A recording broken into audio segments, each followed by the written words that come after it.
En fait, je m'occupe d'une association. Donc l'idée, c'est que je mets à disposition des adolescents du matériel pour filmer. Et donc il se trouve qu'ils étudiaient la vague, le livre, dans leur année de troisième. Donc ils ont souhaité l'adapter. Donc c'est parti comme ça. C'est une adaptation à la base tirée d'une histoire vraie qui a eu lieu dans les années 60 aux États-Unis. Un professeur qui parlait à ses élèves du nazisme, et ses élèves ne comprenaient pas comment les Allemands avaient pu se laisser embarquer dans une telle histoire. Et donc il a voulu leur montrer que sans violence, par certains mécanismes, on pouvait conduire au totalitarisme. C'est vrai que c'était de l'adapter pour garder finalement les mécanismes pour essayer de montrer comment ce genre de choses finalement arrive à se mettre en place. Donc, pour le coffre,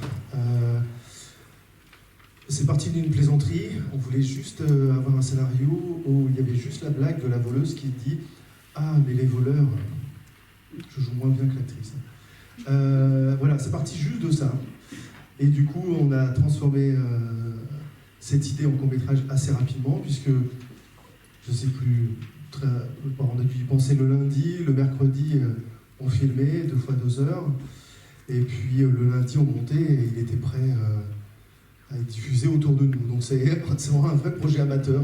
C'est un court-métrage révolutionnaire qui a été écrit par Alexandre Josse, qui est directeur du théâtre des Gavroches à Brive. Donc moi je viens de Limoges, je m'occupe plutôt de tout ce qui est production et distribution, et notamment participation au festival, comme celui d'aujourd'hui. C'est un court-métrage qui a été réalisé donc en famille. Ce sont les filles à la fois du réalisateur et de l'auteur. Le défi, c'était de faire tourner ces 2 petites dans un espace très réduit qui est la salle de cinéma d'Alexandre Josse, donc c'est chez lui, dans son sous-sol.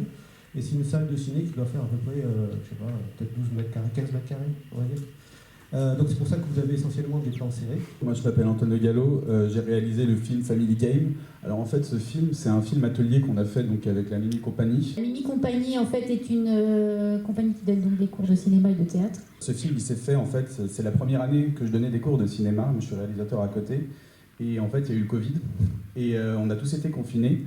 On a décidé quand même de maintenir les cours en distanciel, donc en visio. Donc on s'est tous rencontrés en visio, c'était un peu particulier. Donc je leur donnais des exercices à faire en vidéo. On a essayé donc de faire un film avec les idées de tout le monde. Je pense que c'est un film qui parle pas mal de la solitude, parce que je pense qu'on a pas mal vécu tous comme ça avec le confinement, et que le fait qu'on soit tous en distanciel finalement, c'était un peu compliqué. Donc je pense que tous ces thèmes-là se sont mélangés par rapport au contexte. Ma première fois dans le cinéma entre guillemets, parce que j'ai déjà fait du théâtre. Et c'est vrai que jouer devant une caméra, c'est pas comme jouer sur scène. J'étais parfois très gênée d'avoir la caméra face à moi. Et c'était vraiment genre super... en vrai, c'était drôle. Enfin, les moments du tournage, c'était un moment incroyable. Et j'en garde un super souvenir. Ça a été écrit du coup à 2.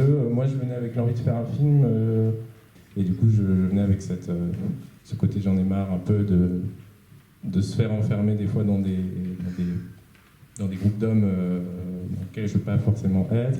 Et du coup, je suis venu avec cette idée, et ensuite, ça a réveillé chez du coup, la co-scénariste plein d'idées. Il y a beaucoup de choses qui sont arrivées à elle et à ses amis qui sont vraiment des situations peut-être un peu proches de ce qui est arrivé dans le film. Et du coup, voilà, on a voulu mettre ça en situation, et on a eu l'idée du jeu. Et Rodolphe qui a fait le film à la technique.